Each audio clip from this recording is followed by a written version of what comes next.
y lo que resta para unos momentitos después, ¿de acuerdo? Cuando ustedes tengan ya esta cita bíblica, por favor me dicen amén. Y vamos a darle lectura y de esa manera vamos a iniciar el mensaje en esta tarde. El domingo pasado hablábamos acerca de las sendas antiguas, volver a las sendas antiguas, preguntar por el buen camino y andad en él y hallaréis descanso para vuestras almas.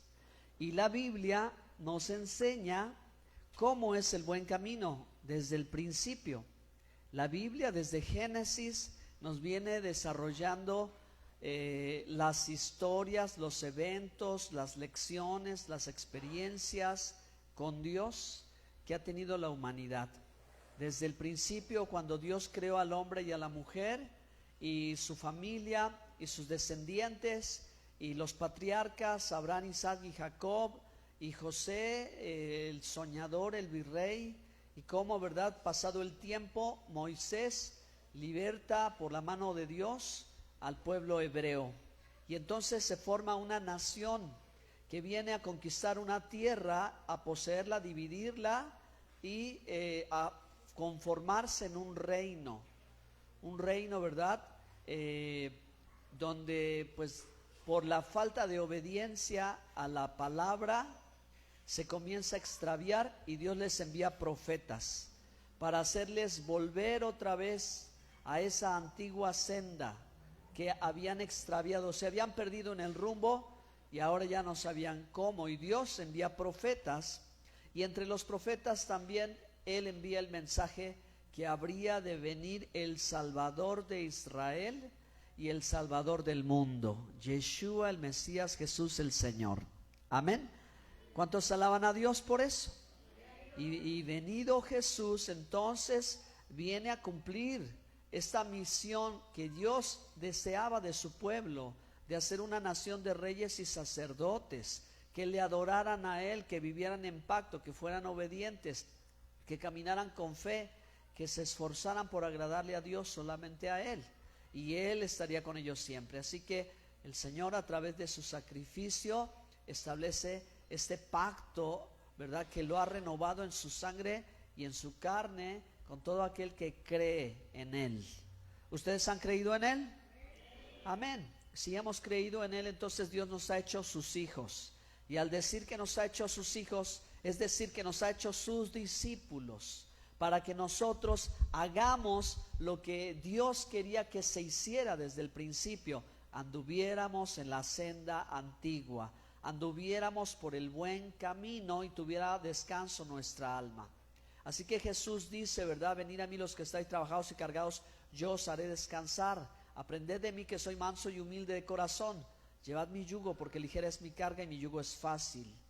Quiere decir el Señor, aprendan mi enseñanza, tomen mi enseñanza. Yo les voy a enseñar cómo es la senda antigua, porque yo soy el camino, la verdad y la vida. Él nos muestra el camino, Él nos muestra cómo agradar a Dios, cómo vivir para Dios. Pero esto implica que, como continuó la historia, los discípulos del Mesías predicaron el Evangelio en Jerusalén, Judea, Samaria, que los que, ¿verdad?, estaban lejos de Dios y los que estaban sin pacto, sin fe, sin Dios, sin esperanza, aprendan, ¿de acuerdo? Y aprendan bien.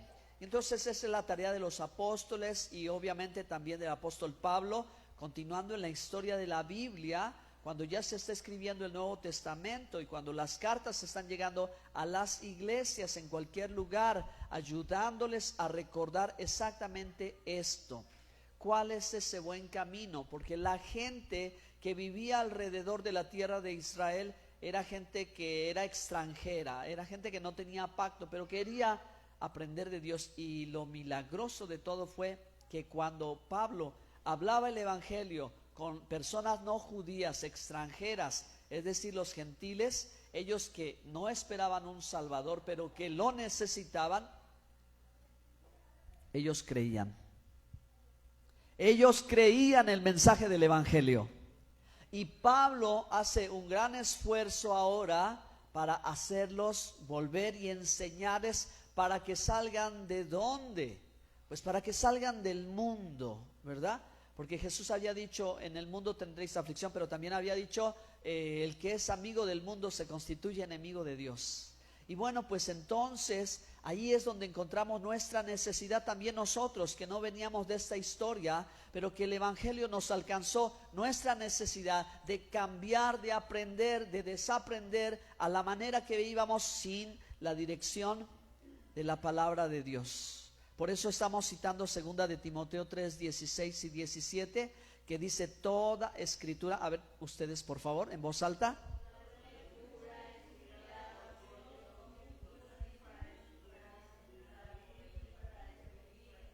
Exacto. Amén.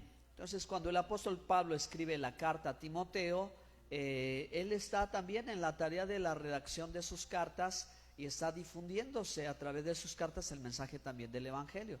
Pero básicamente este texto está citando el Antiguo Testamento como la escritura canónica, oficial, autorizada, inspirada de Dios, ¿no?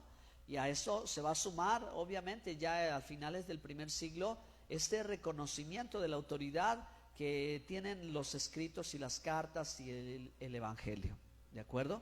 Pero dice toda escritura. En la escritura, hermanos, vamos a encontrar un tema que se refiere a un tema de la adoración a Dios, que contrasta con la adoración que viene de nuestra cultura popular, porque la palabra cultura se relaciona con culto a, así que diferentes lugares, por ejemplo aquí los pueblos prehispánicos aquí en México eran pueblos que adoraban al sol, a la luna, etcétera, etcétera, ¿verdad? Y su cultura estaba relacionada con eso, porque todas sus costumbres se vinculaban con esa adoración, a lo que la Biblia, ¿verdad?, destacó como costumbres paganas o costumbres comunes, que son, ¿verdad?, de los pueblos que no eran el pueblo de Dios. Pero el pueblo de Dios tiene sus propias costumbres. El pueblo de Dios tiene sus propias fiestas, ¿de acuerdo? Y estas fiestas son la expresión de adoración a Dios. Entonces Dios no dejó al aire el cómo le íbamos a adorar, sino Dios en la Biblia dio desde el principio en el buen camino el cómo quería ser adorado, porque eso implicaba muchas cosas y eso es lo que yo quiero hablar en esta tarde. ¿Cuáles son aquellas cosas que implicaba en las fiestas de Dios la adoración a Dios? Pero también, hermanos, quiero así de esa manera introducirme mostrando que nosotros que venimos, ¿verdad?, de afuera, es decir, que veníamos del mundo y que no teníamos esta cercanía con Dios, pero que la tenemos ahora a través de Jesús, a través del Evangelio y en la Biblia, estudiamos la Biblia y aprendemos ahora cómo hay una diferencia tan grande de lo que representa una cultura sin Dios a la cultura de Dios, ¿ok? Es decir, el culto a Dios, la adoración a Dios. ¿Cómo quiere ser Dios adorado? Bueno, Dios quiere ser adorado a través de sus fiestas bíblicas. Y la fiesta de la Pascua es una de esas fiestas bíblicas. Pero esta fiesta está explicada en la Biblia. Cuando nosotros o cualquier grupo o persona o no sé, una religión la toma afuera de la Biblia, pues puede hacer una cosa diferente. Puede aparecer otra cosa diferente. Pero por eso siempre, ¿verdad?, los cristianos hemos sabido que tenemos que recurrir a la Biblia para que esto no acontezca, para que no suceda que le añadimos a la Escritura o que le quitamos a la Escritura. Eso no puede ser. Tiene que ser la Escritura la que nos guía en cómo adorar a Dios. Amén. ¿Cuántos de ustedes adoran a Dios? Amén. Creemos en un Dios vivo y verdadero. Amén. Y bueno, pues Él nos entregó su palabra, Él nos dio su palabra precisamente para que en este tema podamos hacer algunas correcciones. y podamos dejar ya poco a poco aquello que ha sido pues quizás parte de nuestra vida todo el tiempo. Pero francamente, en mi propio tiempo, sin conocer a Dios, nunca me pregunté si lo que yo hacía era correcto. Simplemente yo lo daba por hecho, donde me hincaba o a quien me presentaba o en quien me encomendaba, yo lo daba por hecho y decía, yo creo que así debe de ser, y nunca pregunté, y menos me iban a instar a preguntar, ¿verdad? Era al contrario, usted no pregunte, usted hágalo así y punto, ya, se acabó. Entonces era una cosa como que siempre faltaba algo.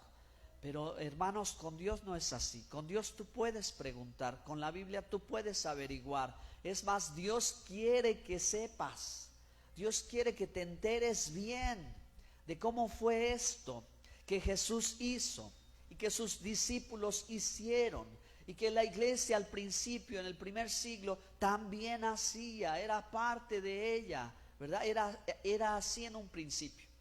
Entonces, de esto vamos a aprender hoy. Vayan a su Biblia en Colosenses 2, 16 y 17, por favor. Colosenses 2, 16 y 17. Y también ábranla de una vez en Hebreos 10, verso 1, por favor. Yo necesito una Biblia, por favor. ¿Préstame esta Biblia? Sí. Fíjate si está bien el celular. Vamos a ajustarlo. ¿Ya están allí? Díganme amén, hermanos.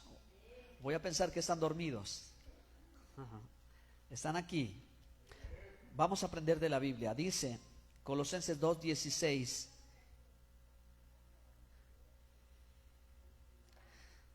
Dice, así que nadie los juzgue a ustedes por lo que comen o beben, o con respecto a días de fiesta, de luna nueva o de reposo. Pero todo esto es una sombra de las cosas que están por venir. La realidad o la verdad se encuentra en Cristo, dice esta traducción. A ver, vamos a ir viendo, hermanos, porque cuando uno está aprendiendo de la Biblia y conversa con otra persona que quizás no ha estudiado como usted, ha escuchado lo que usted, lo más sencillo es juzgar. Lo más fácil es señalar a una persona y decirle esto no está bien, esto no es así, ¿por qué lo haces?, etcétera. Pero la recomendación de la Biblia inicia siempre pensando en que esto no es un asunto de juzgar o de criticar o de decir tú por qué no y tú por qué sí. Debemos de aprender a que no podemos asumir o tomar algunas de estas cosas de esa manera, sino que debemos de permitir que quien aprenda con libertad. Quien pregunta y quiere saber, pregunte con libertad, no hay ningún problema, ¿verdad? Porque Dios no tiene algo como que quiera tenerlo escondido, hay que no se vayan a enterar y qué tal y luego pasa esto. No, Dios quiere que todo salga a la luz. Él quiere que siempre todo se revele. Él es el que está dispuesto siempre a revelar los misterios. Y para muchas personas las fiestas de Dios también representan algo misterioso, algo que no se sabía. Así que cuando tú empiezas a aprender la vida de Dios y cómo tanto Dios te quiere que te cuides, que hasta te recomienda que comas, hasta te recomienda que hagas, Él tiene mucho cuidado de nosotros. La Biblia dice que somos el templo del Espíritu, ¿sí o no? Entonces Dios nos da consejos para cuidar el templo. Nos enseña en su palabra cómo vamos a mantenernos saludables. Entonces es algo que le interesa a Dios. Igualmente, como decía yo, respecto de la adoración, ¿verdad? De cómo acercarnos a Dios. Bueno, en la Biblia encontramos cómo acercarnos a Dios. Ahí la Biblia desde el Génesis y el resto, toda la Biblia hasta Apocalipsis nos va diciendo, y en particular nos dice las fiestas. Y de las fiestas dice que son sombras de las cosas por venir. Entonces, hermanos, ¿cuántos de ustedes trajeron su sombra? ¿Cuántos dejaron a su sombra dormir otra hora? La hora que le faltó por el cambio de horario. Dije, sombra, duérmete otro rato y yo voy al culto, ahorita regreso por ti. ¿Dejaron su sombra aparte o la traen con ustedes? A ver, chéquenle por favor. Aquí está, medio borrosa, pero aquí está. Tu sombra siempre va contigo. Entonces, en las fiestas del Señor, aunque se han revelado, se han contado desde la antigüedad, siguen acompañándonos. No nos dejan. No por el hecho de que el escritor diga son sombras y figuras, él está dando por hecho que ya se olvidaron. Esto estaba diciéndonos algo que sucedería en el futuro y por eso ya olvídalo. No, ese no es el pensamiento del escritor.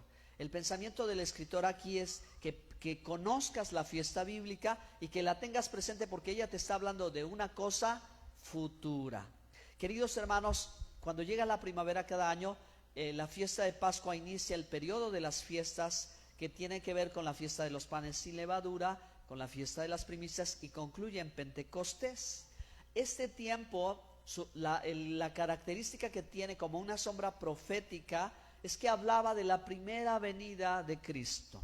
Y la Biblia es bien clara cuando dice que vendría como cordero. Y es el cordero de la Pascua, nuestro sustituto, el que tomó nuestro lugar, el que murió por nuestros pecados, el que fue limpio y sin pecado, el que dijo yo soy el pan de vida, y el que dijo yo soy el primero y el postrero, y el que fue el primero en la resurrección de entre los muertos, y el que derramó el Espíritu Santo. Amén. Entonces, la figura profética de las fiestas que están allá por empezar pronto, pero que son las fiestas de la primavera en la Biblia, tenían este carácter de revelar lo importante de la redención para toda la humanidad. ¿Les consideran que eso es valioso? Eso es muy valioso, muy importante, que hubiera una manera de saber lo que Dios haría en el futuro. Y ya Dios lo había dado desde la antigüedad, desde los tiempos de Moisés. Ya Dios había preparado todo, y la Biblia dice que Jesús es el Cordero inmolado desde antes de la fundación del mundo. ¿Dios estaba preparado o no? Amén. Un aplauso a nuestro Dios. Aleluya. Ya estaba preparado todo. Ya estaba dispuesto el Cordero y la fiesta, la celebración del sacrificio del Cordero para nuestra redención, para nuestra salvación. Pero continuando el tiempo del año, hermano, hay otro tiempo que es las fiestas de otoño, que es la fiesta de las trompetas, que es la fiesta del día de perdón o Yom Kippur, y la fiesta de los tabernáculos. Estas también son sombras, son las fiestas en el otoño del año, donde también tienen un sentido de lo porvenir. ¿Y qué creen, hermanos, que tiene que ver con estas fiestas? Estas fiestas están relacionadas con el día del Señor. ¿Sí? El día del Señor, que decían los profetas, el día del Señor vendrá. Y este día del Señor, hermanos, pues yo creo que nosotros estamos así como ya dando el primer pasito, ¿no? Cada vez más cerca de ¿qué? De la segunda venida de Cristo en gloria. El día del Señor, estas fiestas señalan ese tiempo cuando, hermanos, de verdad habrá un gran clamor en la humanidad. Y ese clamor es ese día de angustia, la angustia de Jacob.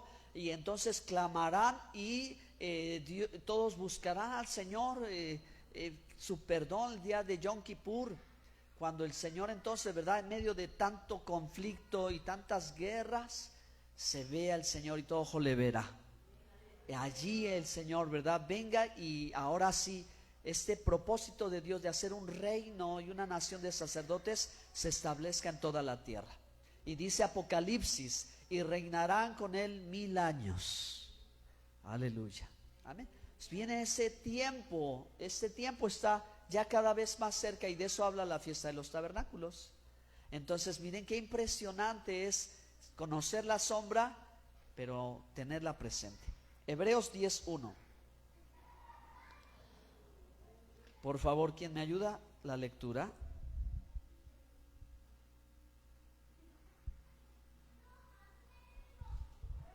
¿Sí? Yes.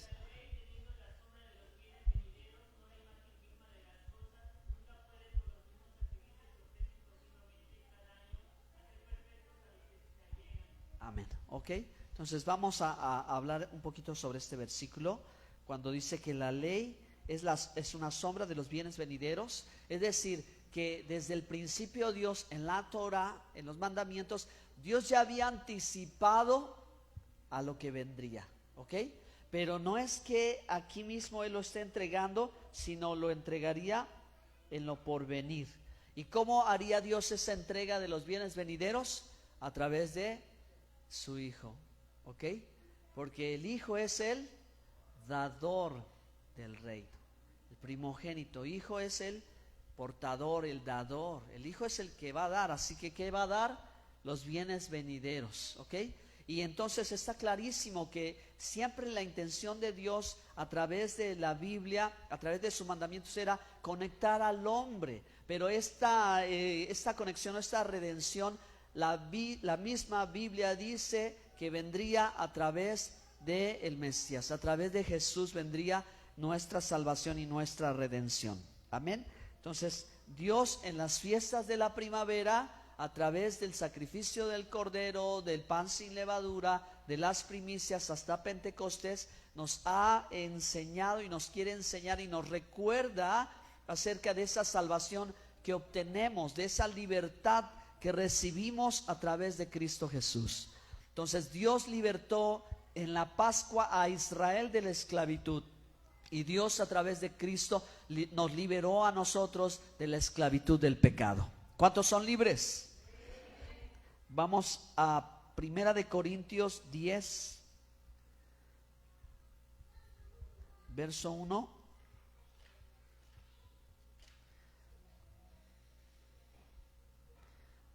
Vamos a ver si un versículo o dos pueden ayudar mucho. Bueno, dice: no quiero que desconozcan, hermanos, que nuestros antepasados estuvieron bajo la nube y que todos atravesaron el mar. Todos ellos fueron bautizados en la nube y en el mar para unirse a Moisés. Todos también comieron el mismo alimento espiritual y tomaron la misma bebida espiritual, pues bebían de la roca espiritual que los acompañaba, y la roca era Cristo. Sin embargo, la mayoría de ellos no agradaron a Dios y sus cuerpos quedaron tendidos en el desierto. Todo esto sucedió para servirnos de ejemplo, a fin de que no nos apasionemos por lo malo como lo hicieron ellos. Entonces, las cosas que leemos desde la antigüedad fueron escritas para darnos ejemplo. Y el ejemplo no solo incluye este acontecimiento que enfatiza en el desierto de los que no obedecieron, sino comienza diciendo cómo Dios los sacó. Y esto, hermanos, cómo es que salieron, fue por la sangre del cordero, por el sacrificio del primogénito, ¿verdad? La muerte del primogénito en Egipto produjo, y pasó el ángel de la muerte, y ustedes conocen el resto del texto. La sangre en los dinteles, en las puertas de las casas del pueblo de Israel, los protegió. Y entonces la muerte del primogénito de cada familia, ¿cómo? Tomara el lugar del primogénito, el cordero tomara el lugar del primogénito en el hogar de cada uno de los pueblos del pueblo hebreo, y esto trajo libertad. Entonces, a nosotros de la misma manera, hermanos, todavía podemos reconocer, aceptar y entender muy bien que nuestro cordero, Cristo Jesús, nuestro cordero, el cordero de nuestra Pascua, fue sacrificado por nosotros. Amén. Gracias a Dios. Amén. Por eso es que tenemos que recordar en esta Pascua lo que nuestro Señor hizo por nosotros. Romanos 15:4.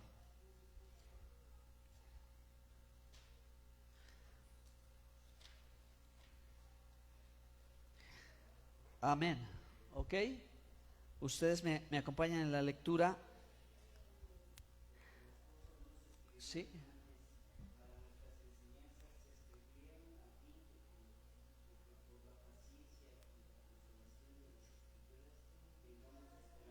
Amén, gracias, hermano.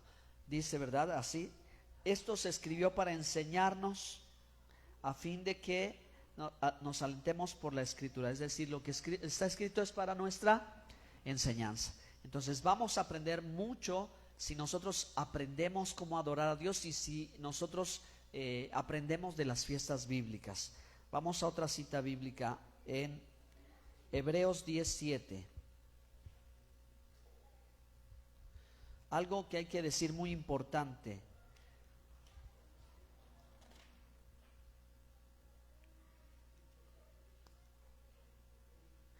Por eso dije,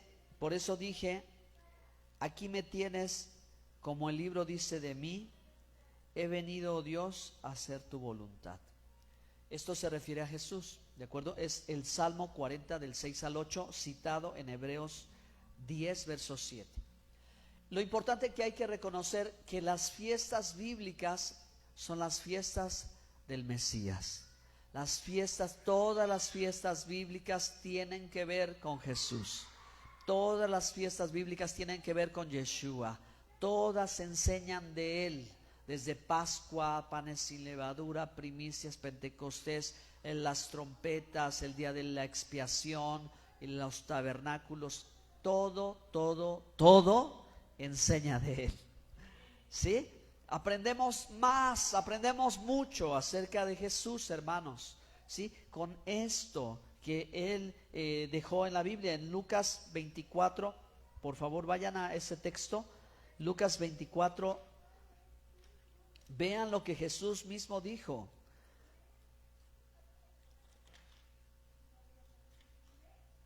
(24, 20, 44 y 45).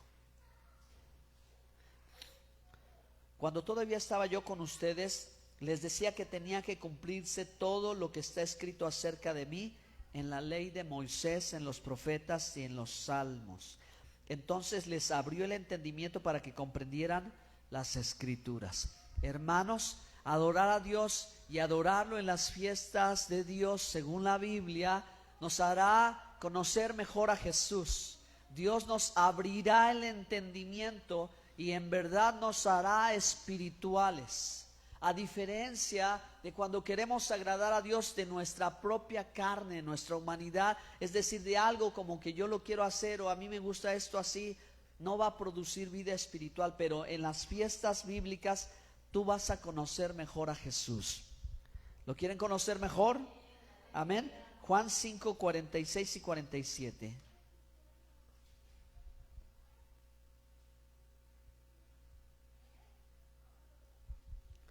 Miren cómo dice el Señor: si le creyeran a Moisés, me creerían a mí, porque de mí escribió él. Pero si no creen a lo que él escribió, ¿cómo van a creer mis palabras? Por eso hay que estudiar la Biblia, pero hay que estudiarla pensando en qué es lo que se escribió acerca de Jesús, qué se dijo desde el principio. Cuando vas aprendiendo sobre las fiestas bíblicas, eso es lo que sucede. Te empiezas a dar cuenta cómo, ¿verdad?, todo esto tenía que ver con su primera venida y con su segunda venida en gloria. Vamos a leer otra cita bíblica más. En Primera de Corintios 15, 46 y 47.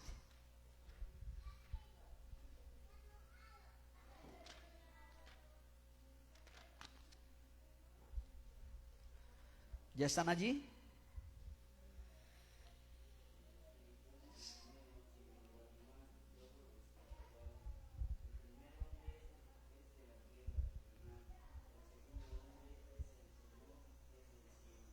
Gracias, amén. Este versículo nos está mostrando, ¿verdad?, que Dios da lo natural para explicar lo espiritual.